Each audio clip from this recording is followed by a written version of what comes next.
안녕하세요. 오늘 저희와 함께 2025년 9월 16일자 대한민국 주요 뉴스들 좀 깊이 파고 들어볼 시간입니다. 네, 저희가 받은 이 뉴스 자료들을 보면서요. 그 속에 숨어있는 핵심 정보들, 또 놓치면 안 될 의미들을 같이 한번 찾아보겠습니다. 오늘은 크게 세 가지 이슈에 좀 집중해 보려고 하는데요. 첫째는 이게 좀 복잡해요. 한미 무역 협상. 특히 외환 문제가 왜 이렇게 뜨거운 감자인지 그 속사정을 한번 들여다볼 거고요. 둘째는 미국에서 좀 안타까운 일이 있었죠. 한인 근로자들 인권 문제인데 우리 정부가 왜 직접 조사에 나섰는지 그 배경과 의미를 짚어보겠습니다. 그리고 마지막으론 현대차 노사 임금 협상 타결 소식. 이게 단순히 월급 인상 그 이상의 의미가 또 있을 것 같거든요. 그것도 한번 파헤쳐보죠. 자, 그럼 바로 첫 번째 이야기부터 시작해 볼까요? 먼저 한미 무역 협상입니다. 여한구 통상교섭본부장, 그러니까 우리나라 최고 무역 협상 대표시죠. 이분이 지금 미국에 가 있는데 표면적인 목표는 그거라고 해요. 지난 7월에 원칙적으로 합의했던 3,500억 달러, 이 대미 투자 약속을 마무리 짓는 거. 근데 자료들을 쭉 보니까요. 이게 생각보다 그렇게 순탄치만은 않은 것 같아요. 네, 특히 외환 정책, 더 구체적으로는 원달러 환율 안정 문제가 계속해서 좀 발목을 잡고 있다. 이런 분석이 나오네요. 이게 왜 이렇게 중요한 쟁점이 된 걸까요? 네, 바로 그 지점이 이번 협상을 이해하는데 아주 핵심적인 열쇠라고 할 수 있습니다. 과거의 무역 협상들을 보면 주로 관세 문제라던가 비관세 장벽, 특정 산업시장 개방, 이런 상품이나 서비스 교역 조건에 집중했잖아요. 근데 이번에는 돈, 그러니까 양국 통화 가치의 안정성 문제가 협상의 거의 중심 부대로 떠올랐다는 겁니다. 생각해 보세요. 환율이라는 게 수출입 기업 채산성부터 국가 경제 전체 안정성까지 정말 민감한 변수 아니겠습니까? 이런 거시경제 정책의 핵심 사안이 무역 협상 테이블에 직접 올라왔다는 거, 이거 상당히 이례적이거든요. 그만큼 중요도가 높아졌다는 신호로 봐야겠죠. 아, 이전과는 확실히 좀 다른 분위기군요. 뉴스 자료 중에 보니까 일본과의 무역 합의 사례를 들면서요.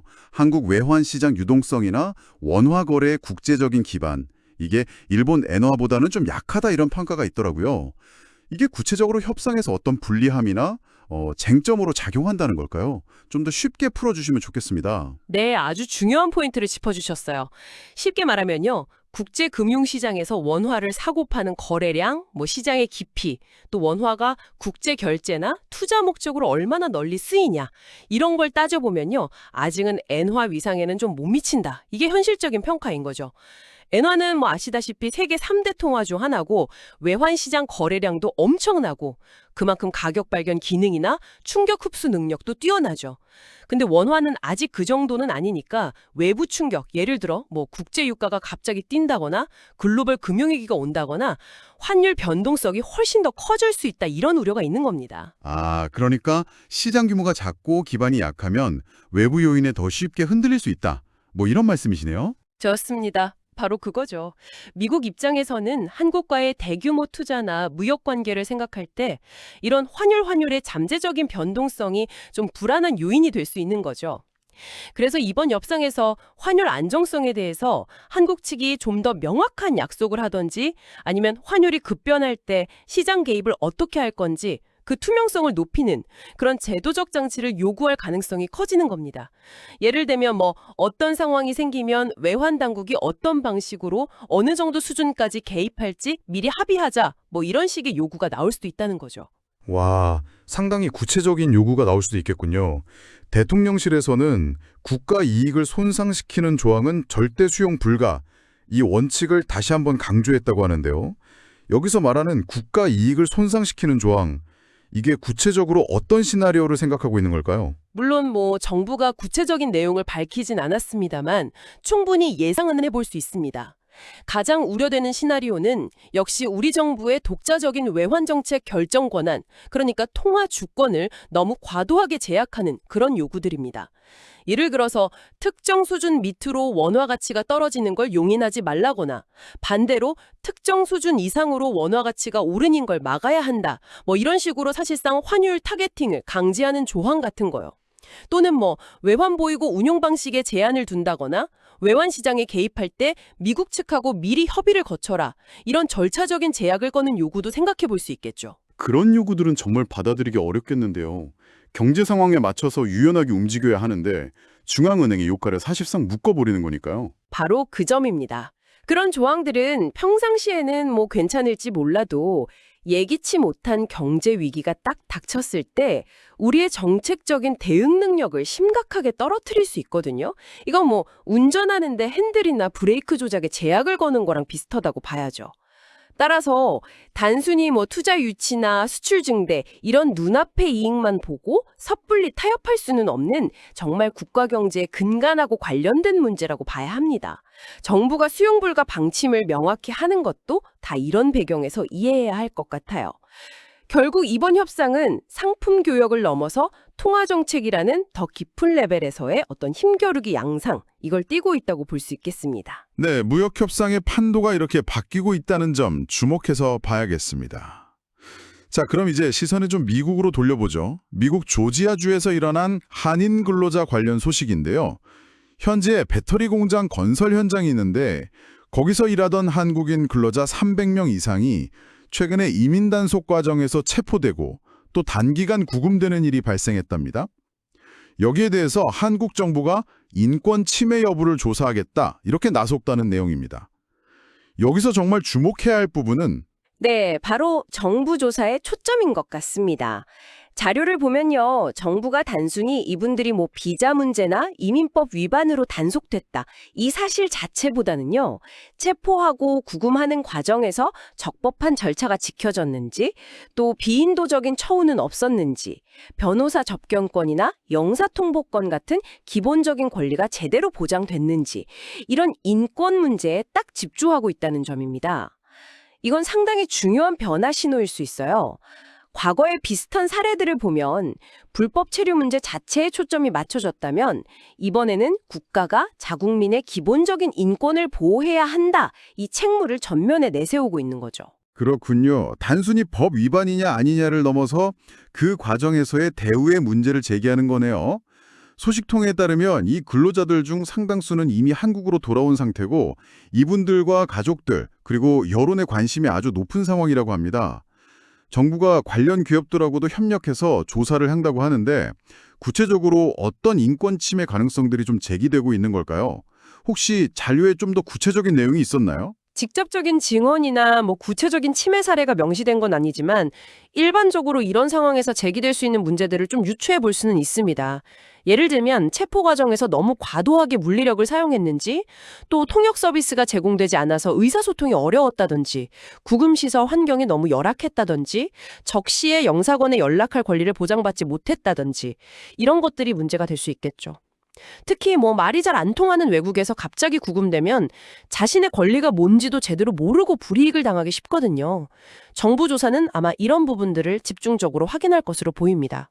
생각만 해도 참 답답하고 두려운 상황이었을 것 같습니다. 정부의 이런 적극적인 조치가 어떤 파급 효과를 가져올 수 있을까요? 여러 측면에서 의미가 있다고 봅니다. 우선 해외에서 어려움에 처한 우리 국민들에게 국가가 나를 보호해 줄 수 있구나 하는 신뢰를 줄 수 있겠죠. 두 번째로는 해외 인력을 대규모로 고용하는 우리 국내 기업들에게도 중요한 메시지를 던지는 겁니다. 단순히 뭐 값싼 노동력을 활용한다 이걸 넘어서 현지 법규 준수는 물론이고 근로자들의 인권이나 기본적인 처우 개선에도 신경 써야 한다, 이런 경각심을 일깨워주는 거죠. 세 번째로는 미국 정부를 향해서도 우리 국민 보호에 대해 한국 정부는 이렇게 강한 의지가 있다는 걸 보여주는 외교적 메시지가 될 수도 있습니다. 앞으로 비슷한 일이 생겼을 때 미국 당국이 좀 더 신중하게 접근하도록 유도할 수도 있고요. 네, 이게 단순히 개인적인 문제를 넘어서 기업 책임, 또 국가 간 외교 문제까지 연결될 수 있는 사안이군요. 이 조사가 어떻게 진행되고 또 어떤 결과로 이어질지, 그리고 앞으로 비슷한 상황에 처할 수 있는 해외 동포들에게 어떤 영향을 미칠지 계속 지켜봐야겠습니다. 맞습니다. 특히 이번 조사가 단순한 뭐 사실 확인 이걸 넘어서 실질적인 제도 개선이나 피해자 구제 조치로 이어질 수 있을지가 관건이죠.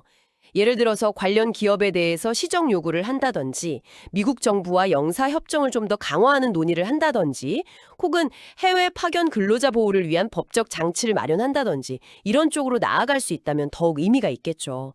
이 문제가 남길 선례가 중요해 보입니다. 네, 잘 알겠습니다. 자, 이제 마지막 소식으로 넘어가 보겠습니다. 국내 경제계의 큰 이슈 중 하나였죠. 현대자동차 노사 임금 협상이 타결되었다는 소식입니다. 지난주에 노사 간에 잠정 합의안이 나왔었는데 이게 노조 조합원 투표에서 가결되었다고 하네요. 노조가 요구했던 조건 중에 일부가 반영된 결과라고 하고요. 네, 우선 표면적으로 보면 매년 반복되던 노사 갈등이 올해는 비교적 좀 조기에 그리고 파업이라는 극단적인 상황 없이 마무리되었다는 점에서는 긍정적으로 평가할 수 있습니다. 노동자 입장에서는 임금 인상을 통해서 실질 소득을 높이고 또 생활 안정을 꾀할 수 있게 되었고요. 특히 최근 몇 년간 물가 상승률이 높았던 점을 생각하면 임금 인상은 노동자들에게 매우 중요한 문제거든요. 하지만 자료들을 보면 회사 측 속내는 좀 복잡한 것 같아요. 인건비 상승 때문에 원가 부담이 늘어나고 이게 장기적으로 글로벌 시장에서 가격 경쟁력을 약화시킬 수 있다. 이런 우려를 계속 표명하고 있다는 점이 눈에 띄네요. 네, 정확히 보셨습니다. 그게 바로 이 문제의 핵심적인 딜레마라고 할 수 있죠. 노동자 측은 분배의 관점에서 정당한 노동의 대가를 요구하는 것이고, 회사 측은 성장과 경쟁의 관점에서 비용 효율성이나 지속 가능한 경영을 고민하는 겁니다. 사실 이건 뭐 어느 한쪽이 옳다 그러다 말하기 어려운 자본주의 경제 시스템 하에서는 늘 존재하는 그런 긴장 관계입니다. 중요한 것은 이 긴장을 어떻게 좀 건강하게 관리하고 노사 양측이 제로섬 게임이 아니라 윈윈의 해법을 찾아가느냐, 뭐 이런 거겠죠. 윈윈의 해법이라. 근데 현실적으로는 매년 비슷한 줄다리기가 반복되는 느낌도 좀 지울 수가 없는데요. 이번 합의가 과거와 다른 어떤 특별한 의미가 있다고 보기는 좀 어려울까요? 단기적으로 보면 큰 차이가 없어 보일 수도 있습니다. 하지만 좀 더 긴 호흡으로 보면요. 이번 합의는 현대차가 지금 처해 있는 훨씬 더 거대한 도전 과제 속에서 이해해야 합니다. 바로 전기차 전환이라는 시대적 흐름이죠. 지금 자동차 산업은 뭐 100년 만에 대격변기라고 하잖아요. 내연기관차 중심에서 전기차, 자율주행차 중심으로 산업 구조 자체가 완전히 재편되고 있거든요. 이런 상황에서 현대차가 미래 경쟁력을 확보하려면 정말 천문학적인 투자가 필요합니다. 배터리 기술 개발해야죠. 새로운 생산 라인 깔아야죠. 소프트웨어 인력 확보해야죠. 여기에 막대한 자금을 쏟아 부어야 하는 거죠. 아, 그렇군요. 그러니까 당장의 임금 인상 합의도 중요하지만 그 비용이 미래를 위한 투자 재원을 혹시 제약할 수 있다. 이런 더 큰 그림이 있다는 말씀이시군요. 바로 그겁니다. 자료에서도 언급됐듯이 이번 임금 인상분 예를 들어 연간 수천억 원에 달하는 추가 인건비 부담, 이게 과연 어디서 나올 거냐 하는 질문이 남는 거죠. 이것이 R&D 투자를 위축시키거나 신규 공장 건설 계획을 늦추거나 아니면 차량 가격 인상으로 이어져서 소비자 부담을 늘리게 될 수도 있습니다. 따라서 이번 합의는 노사 갈등을 잠시 봉합했을 뿐이지 어떻게 지속 가능한 미래를 함께 만들어 갈 것인가 하는 근본적인 숙제는 여전히 남아있는 셈입니다. 오히려 그 숙제가 더 무겁게 다가오는 계기가 될 수도 있고요. 우리가 주목해야 할 지점은 바로 이 부분입니다. 이번 합의가 미래차 전환이라는 더 큰 과제 해결에 긍정적인 영향을 미칠지 아니면 또 다른 걸림돌이 될지 말이죠. 네, 노사관계도 이제 과거의 임금 투쟁 중심에서 좀 벗어나서 미래 산업 구조 변화에 어떻게 함께 대응할 거냐, 이런 더 거시적인 차원의 논의로 발전해야 할 필요성이 커 보이네요. 자, 오늘 저희가 함께 살펴본 9월 16일자 뉴스들의 핵심 내용 다시 한번 정리해 볼까요? 국제적으로는 미국과의 무역 협상에서 환율이라는 민감한 문제가 새로운 핵심 쟁점으로 떠올랐고, 또 해외 동포 근로자들의 인권 문제가 정부 차원에서 본격적으로 다뤄지기 시작했습니다. 국내적으로는 우리 경제의 기둥 중 하나인 자동차 산업에서 노사 간 임금 협상이 타결되었지만 미래 경쟁력이라는 더 큰 숙제를 남겼고요. 네, 이 세 가지 다른 뉴스들을 하나로 꿰뚫는 어떤 키워드를 찾아본다면 저는 균형점 찾기 혹은 딜레마 속의 선택 이렇게 표현하고 싶습니다. 한미 관계에서는 국익 수호와 동맹국의 요구 사이의 어떤 아슬아슬한 줄타기, 해외 동포 문제에서는 자국민 보호 원칙과 현지 법규, 또 기업 활동 보장 사이의 균형, 그리고 국내 산업 현장에서는 노동자의 권익 향상과 기업의 지속 가능한 성장 사이의 균형, 이걸 어떻게 찾아갈 것인가 하는 복잡한 고민들이죠. 여기서 한번 이런 질문을 던져보고 싶습니다. 이렇게 서로 다른 이해관계와 가치가 첨예하게 충돌하는 상황에서 과연 모두가 만족하는 이상적인 균형점이라는 게 존재할 수 있을까요? 아니면 끊임없이 대화하고 때로는 양보하고 때로는 갈등하면서 최적점을 향해 나아가는 그 과정 자체가 우리가 수고해야 할 최선일까요? 정말 생각해 볼 만한 질문입니다. 오늘 저희와 함께 이 뉴스들을 깊이 들여다보시면서 현재 한국 사회가 마주하고 있는 다양한 도전과 고민의 단면들을 느끼셨을 겁니다.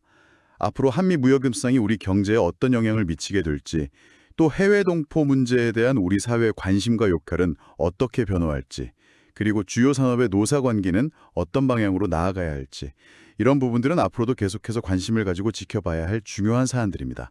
오늘 저희와 함께 이 자료들을 탐구해 주셔서 감사합니다. 네. 마지막으로 오늘 나눈 이야기에서 파생될 수 있는 한 가지 질문을 더 던져드리면서 마무리할까 합니다. 한미 무역 협상에서 외환 문제가 지속적인 걸림돌로 작용하고 있다는 점을 짚어봤는데요.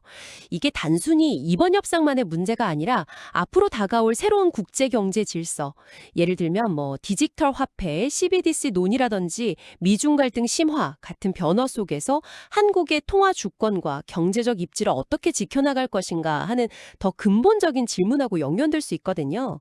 그렇다면 한국의 미래의 글로벌 금융이나 통화 논의에서 지금보다 좀 더 당당한 목소리를 내고 국익을 효과적으로 관철하기 위해서는 어떤 준비가 필요할까요? 단순히 외환 보유고를 늘리는 것 이상으로 원화의 국제적인 사용 기반을 넓히는 노력이라든지 외환 시장의 구조적인 안정성을 높이는 개혁, 혹은 다른 주요국과의 통화 수합 확대 같은 좀 다각적인 노력이 필요하지 않을까요? 이런 장기적인 관점에서 한국 경제의 기초 체력을 어떻게 강화할지 한번 생각해 보시는 것도 의미 있을 것 같습니다. 오늘 탐구는 여기까지입니다. 함께해 주셔서 고맙습니다.